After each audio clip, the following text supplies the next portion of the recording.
आज साधी सोपी पटकन होणारी अशी मी कढी बनवते। त्यासाठी मी इथे लसूण, हिरवी मिरची, कढीपत्ता आणि कोथिंबीर कापून घेतलं आहे। एका वाटीत मी इथे दाण्याचं कूट घेते 2 चमचे आणि 2च चमचे बेसन पीठही घेतलं आहे।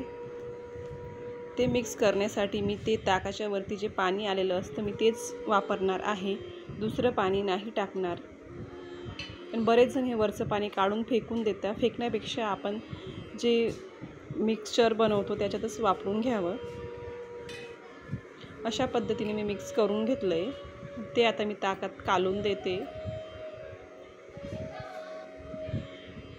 पूर्ण असं व्यवस्थित मिक्स करून घ्यायचंय ताकात। आता मी ते फोडणीची तयारी करते। पातेल्यात तेल टाकून घेतलंय। सगळ्यात पहिले मी तिथे आता मोहरी टाकणार आहे। मोहरी तडतडली की मग जिरं आणि चिमूटभर हिंग,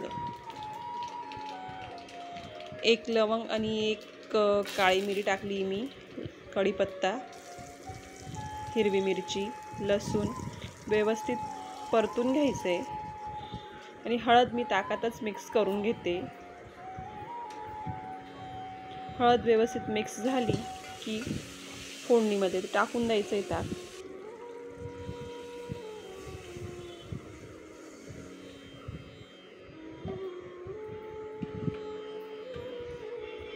व्यवस्थित कंटिन्यू अशी ढवळत राहायची कढी।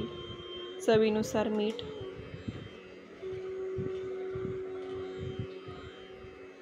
आणि कोथिंबीर। कढीला आता उकळी येते।